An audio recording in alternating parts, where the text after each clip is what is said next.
नमस्कार दोस्तों, स्वागत है आपका विक्रम क्लासेस पर हिंदी के महत्वपूर्ण प्रश्नों के साथ में। तो चलिए शुरू करते हैं अपने पहले क्वेश्चन से। निम्नलिखित में विलोम शब्दों का कौन सा युग्म सही सुमेलित नहीं है? सही आंसर है बी, सजल। सजल का सही विलोम होता है निर्जल,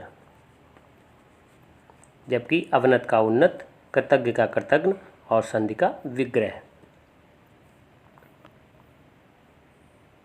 क्वेश्चन नंबर 2, जो युद्ध में स्थिर रहता है के लिए एक शब्द है। सही आंसर है सी, युधिष्ठिर। क्वेश्चन नंबर 3, निम्नलिखित में तद्भव तत्सम शब्दों का कौन सा युग्म सही सुमेलित नहीं है? सही आंसर है डी, मक्खन। मक्खन का सही तत्सम शब्द होता है मृक्षण, और खा का जहाँ भी प्रयोग होगा वहाँ पर तद्भव शब्द होगा, और उस खा की जगह पर अगर छा का प्रयोग किया जाता है तो वहाँ पर जो है तत्सम शब्द होगा। धीत का दृष्टि, तीखा का तिक्त और हल्दी का हरिद्रा तत्सम होता है। क्वेश्चन नंबर 4, निम्नलिखित में इंद्र का पर्यायवाची है। सही आंसर है ए, जिष्णु, पुरंदर, सचिपति और पुरोहित, जबकि पंचानन, शार्दुल, केहर और नाहर ये शेर का पर्यायवाची है। कौमुदी, ज्योत्सना, चंद्रकला, चंद्रमरीच ये चांदनी का पर्यायवाची है। उत्पल, इंदिवर, पदम, कोकनद ये कमल का पर्यायवाची है। क्वेश्चन नंबर 5, निम्नलिखित में कौन से शब्द की वर्तनी अशुद्ध है? सही आंसर है सी, द्वारिका, जबकि शुद्ध शब्द होता है द्वारका। समुज्जल, जिसमें आधिजा और पुरीजा का प्रयोग किया जाता है, ये शुद्ध शब्द है। वाग्मय और तदुपरांत ये सभी शुद्ध शब्द हैं। क्वेश्चन नंबर 6, कौन सा वाक्य शुद्ध है? सही आंसर है बी, दही खट्टा है। चूँकि दही एक पुल्लिंग शब्द है इसलिए उसमें दही खट्टा है का प्रयोग किया जाएगा। क्वेश्चन नंबर 7, निम्नलिखित में उत्तरावस्था का उदाहरण है। सही आंसर है बी, उच्चतर। तुलना की दृष्टि से विशेषण की 3 अवस्थाएं होती हैं, मूल अवस्था, उत्तरावस्था और उत्तमावस्था। और उच्च जो है ये मूल अवस्था है, उच्चतर उत्तरावस्था है, और उच्चतम जो है ये उत्तमावस्था है। क्वेश्चन नंबर 8, विशेष शब्द है। सही आंसर है सी, बुद्धिमती स्त्री।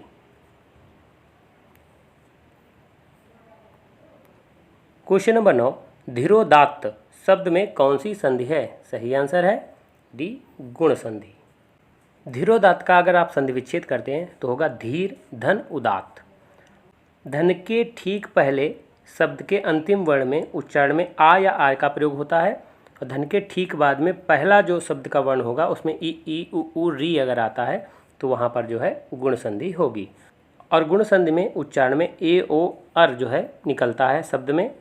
जैसे आप देखें धीरोदात्त, तो धीरोदात्त में ओ का प्रयोग निकल रहा है।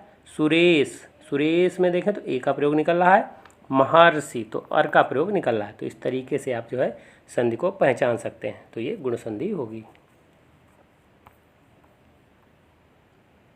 क्वेश्चन नंबर 10, चरण सरोज पखारण लागा निम्न में कौन सा अलंकार है? सही आंसर है ए, रूपक अलंकार। रूपक अलंकार का मतलब होता है जहाँ उपमेय में उपमान का भेद रहित आरोप हो। और आप देखेंगे कि रूपक अलंकार में मुख्यतः जो है उसको पहचान होती है कि उसमें 2 शब्दों के बीच में योजक चिन्ह का प्रयोग किया जाता है। लेकिन अगर योजक चिन्ह का प्रयोग के बाद में सा, सी, से इस तरीके से अगर शब्दों का प्रयोग होता है तो वहाँ पर जो है उपमा अलंकार होगा। जबकि आप इसमें देखें चरण सरोज, यहाँ पर जो है इस तरीके से शब्दों का प्रयोग नहीं किया गया है, तो इसलिए ये रूपक अलंकार होगा।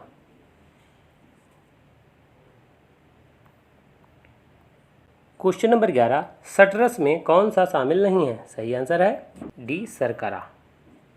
षटरस में जो है मधुर, कसाय, तिक्त, अम्ल, लवण और कटु ये शामिल होते हैं। क्वेश्चन नंबर 12, रोशनी को गंदगी से बहुत घृणा है निम्न वाक्य में कौन सा कारक है? सही आंसर है सी, अपादान कारक। अपादान कारक का मतलब होता है जहाँ प्रेम, घृणा, लज्जा, ईर्ष्या, भय या सीखना या अलग होने का अर्थ में प्रयोग हो तो वहाँ पर अपादान कारक होगा। अगर आप इस वाक्य में देखें तो कह रहा है रोशनी को गंदगी से बहुत घृणा है, तो यहाँ का घृणा का प्रयोग किया गया इसलिए यह अपादान कारक होगा। क्वेश्चन नंबर 13, चोर उठ भागा निम्न वाक्य में किस प्रकार की क्रिया है? सही आंसर है डी, पूर्वकालिक क्रिया। एक क्रिया के बाद में अगर दूसरी क्रिया होती है तो वहाँ पर पूर्वकालिक क्रिया होगी। जैसे चोर उठ भागा, तो उठना और भागना, तो भागने से पहले उठा, तो इस तरीके से उठना ये पूर्वकालिक क्रिया होगी। क्वेश्चन नंबर 14, वह अध्यापक था जो कल यहाँ आया था निम्न में किस प्रकार का उपवाक्य है? सही आंसर है बी, विशेषण उपवाक्य। विशेषण उपवाक्य का मतलब होता है जब कोई उपवाक्य मुख्य वाक्य की किसी संज्ञा के विशेषण का काम करे और उसमें मुख्य रूप से जो, जैसा, जितना, जब इन शब्दों से उसकी शुरुआत हो रही हो, तो वहाँ पर जो है विशेषण उपवाक्य होगा। अब आप इसी वाक्य को देखें, वो कह रहा कि वो अध्यापक था जो कल यहाँ आया था, तो वो अध्यापक था ये मुख्य वाक्य है और जो कल यहाँ आया था ये विशेषण का काम कर रहा है। तो जो से देखें आप, ये शब्द की जो है शुरुआत हो रही है। तो इस तरीके से अगर पहचान चिन्ह आते हैं तो वहाँ पर उसको आप आसानी से समझ सकते हैं। तो इस तरीके से ये विशेषण उपवाक्य होगा। क्वेश्चन नंबर 15, अज्ञान में कौन सा समास है? सही आंसर है सी, नव तत्पुरुष समास। नव तत्पुरुष समास पहचान होती है कि जो पहला भाग होता है वो नकारात्मक होता है। अब जैसे देखें ज्ञान, तो ज्ञान में नकारात्मक कैसे आ गया? उसमें आ जोड़ दिया गया तो अज्ञान हो गया। इसी तरीके से आप अधर्म में देखें तो धर्म में आ जोड़ दिया गया तो ये अधर्म हो गया। सत्य में आ जोड़ दिया गया तो असत्य हो गया। तो ये नकारात्मकता का जो प्रयोग हो रहा है, तो इसमें आसानी से आप जो है नव तत्पुरुष समास को समझ सकते हैं। क्वेश्चन नंबर 16, थोड़ा नपा तुला भोजन करने वाला वाक्यांश के लिए एक शब्द है। सही आंसर है बी, मिताहारी। क्वेश्चन नंबर 17, अवल आविल शब्दों का सही अर्थ है। सही आंसर है ए, पंक्ति, गंदा। तो अवल का सही अर्थ है पंक्ति और आविल का सही अर्थ है गंदा। क्वेश्चन नंबर 18, छोटे संबंधियों को पत्र में संबोधन क्या लिखेंगे? सही आंसर है सी, चिरंजीव।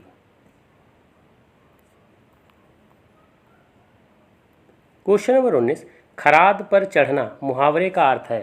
सही आंसर है ए, जांच में आना।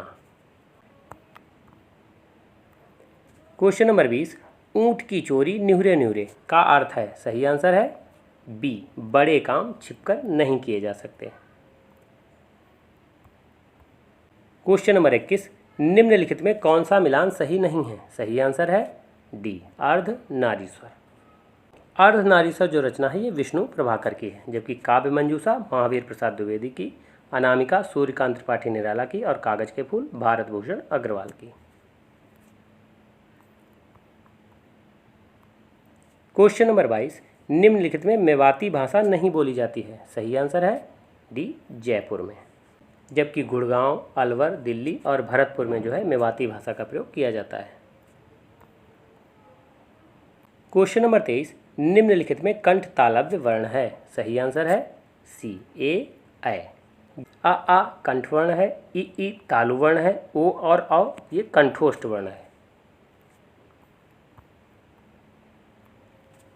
क्वेश्चन नंबर 24, निम्नलिखित में सघोष वर्ण है। सही आंसर है डी, उपर्युक्त सभी, गा, ड़ा और धा।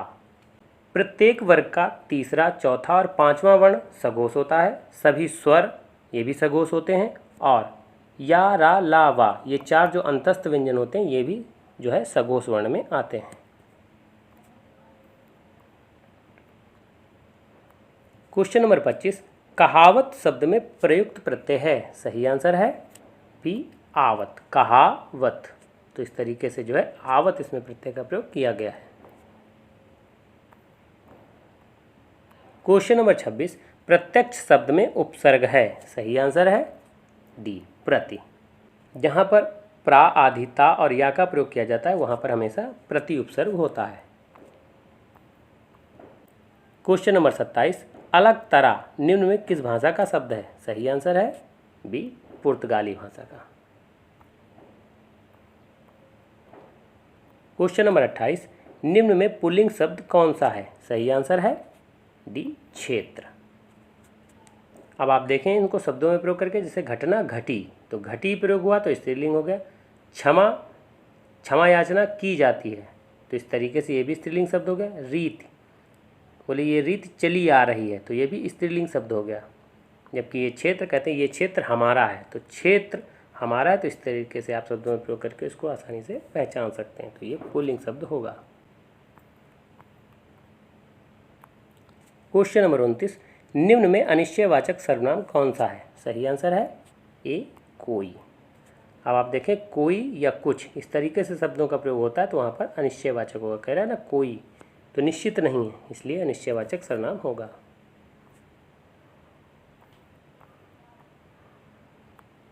क्वेश्चन नंबर 30, बच्चे स्कूल जा रहे होंगे, निम्न वाक्य में कौन सा काल है? सही आंसर है बी संदिग्ध वर्तमान। तो कह रहा कि बच्चे स्कूल जा रहे होंगे, तो यहाँ पर ये संदिग्ध है, और चूँकि वर्तमान की घटना है तो इसलिए संदिग्ध वर्तमान होगा। तो ये वीडियो कैसा लगा? अगर अच्छा लगा हो तो लाइक करें, शेयर करें, सब्सक्राइब करें। धन्यवाद दोस्तों।